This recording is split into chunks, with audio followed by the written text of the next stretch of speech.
Bonjour et bienvenue sur la chaîne UDM, Univers des mathématiques. J'espère que vous allez super bien. Alors, si c'est la première fois que vous venez sur cette chaîne, je vous invite à vous abonner, activer la cloche de notification pour être alerté aux futures vidéos qui seront publiées sur cette chaîne. Alors, ici, nous traitons d'exercices parlant de mathématiques de niveau 6e jusqu'en terminale. Tout ce qui est exercices corrigés, propriétés, définitions, nous les élaborons et nous essayons d'expliquer toutes ces formules-là, afin, n'est-ce pas, de vous permettre d'exceller ou de grandir davantage dans cette unité de matière. Alors, si c'est la première fois, je vous invite à vous abonner. Nous allons traiter cet exercice. Nous allons, n'est-ce pas, trouver la condition dans laquelle ce triangle peut être construit ou ce triangle va-t-il exister. Alors, on se retrouve juste après l'introduction pour la résolution de cet exercice.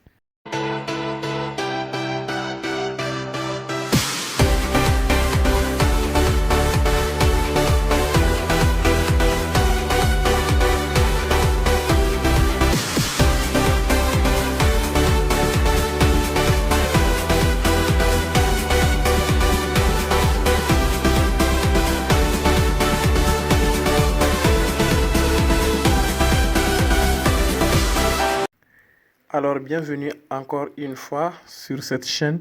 Sans plus tarder, nous commençons la résolution de cet exercice. Bien, donc, pour que ce triangle puisse exister, il y a une condition que nous avons appelée l'inégalité triangulaire. Il faut que cette condition soit respectée.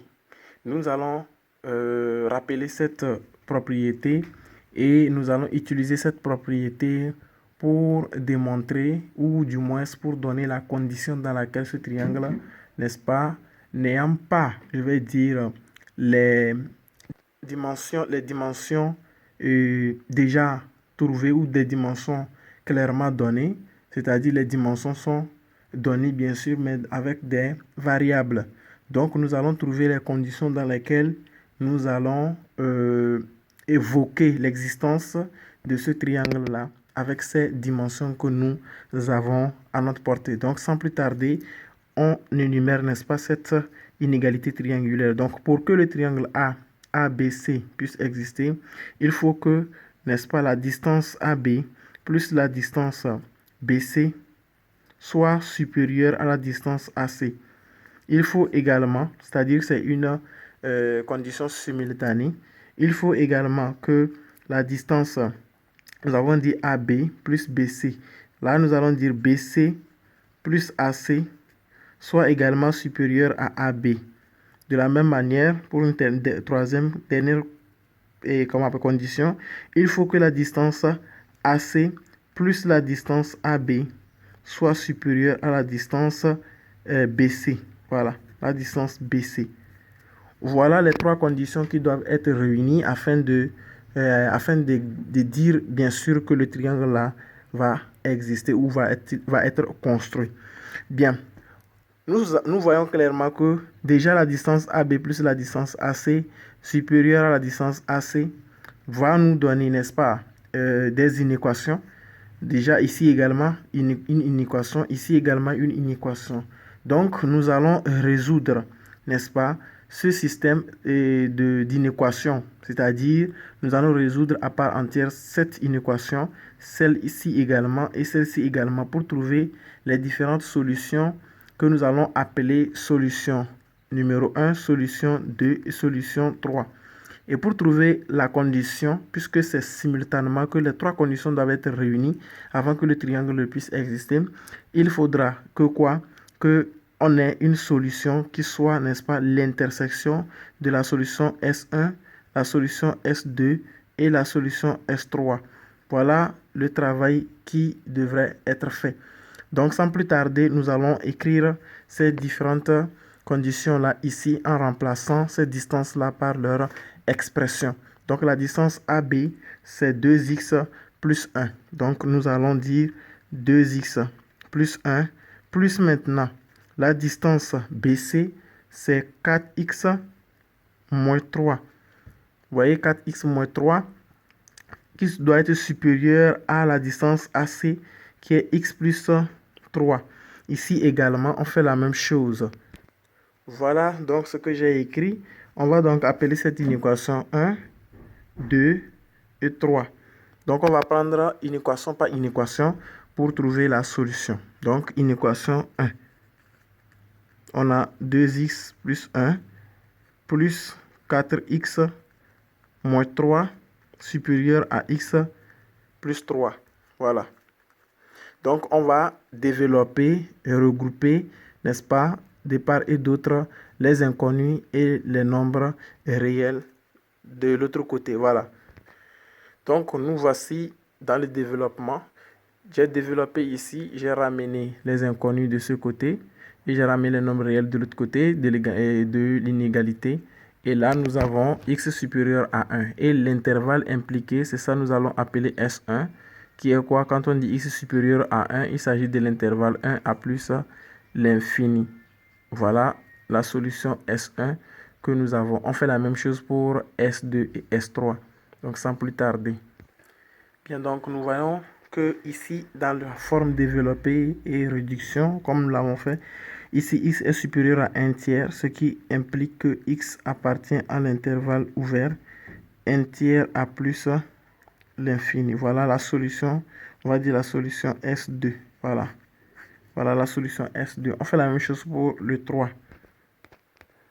Bien, à ce niveau, j'ai voulu vous le montrer parce que nous avons moins x qui est supérieur à moins 7. Alors, x devient inférieur à 7. Nous avons dit que lorsque nous avons une comparaison des nombres négatifs, moins 2 est plus petit que moins 1. Lorsque nous multiplions, ce sont des valeurs négatives. Lorsque nous multiplions chaque membre par moins 1, nous obtenons ici 2, ici 1. Et dans ce cas, l'inégalité va être renversée. Donc c'est pareil ici également. Nous avons moins x supérieur à moins 7. Donc x devient inférieur à 7. Donc dans ce cas, x va appartenir à l'intervalle. Donc je vais dire S3 en même temps. Intervalle moins l'infini à quoi? À 7 ouvert, puisqu'il s'agit de l'inégalité stricte.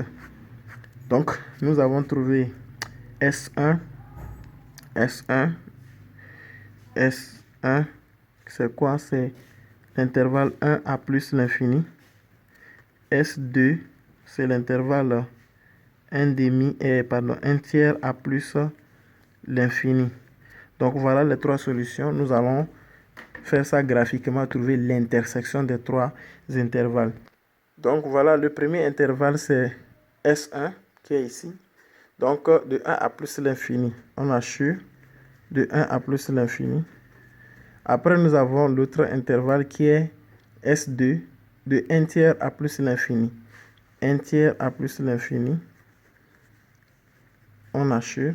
Et après nous avons moins l'infini à 7. Donc moins l'infini à 7, je fais comme ceci. Donc moins l'infini à 7. Voilà. Donc nous voyons que l'intersection, c'est quoi? On a de 1 à 7. Voilà. Donc de 1 à 7, c'est ça qui est l'intersection. Vous voyez, donc le premier c'est 1. Je vais faire ça comme ceci. Le premier c'est 1 à plus l'infini. Le deuxième c'est 1 tiers à plus l'infini. Nous avons déjà cette partie qui est doublement assurée. Et le troisième c'est moins l'infini à 7. Vous voyez, moins l'infini à 7. Donc voilà, cette partie qui est triplement assurée. Donc de l'intervalle 1 à 7, c'est ça qui est notre solution. Donc je dirais que la solution, c'est l'intervalle ouvert, bien évidemment, 1 à 7 ouvert. Donc pour que le triangle ABC puisse exister, il faut que X appartienne à l'intervalle 1 à 7. Voilà, donc je dirais ABC existe si et seulement si X appartient à l'intervalle 1 à 7. Donc voilà ce que vous devriez faire. Merci d'avoir suivi cette vidéo jusqu'à la fin. On se retrouve dans une nouvelle vidéo. Merci.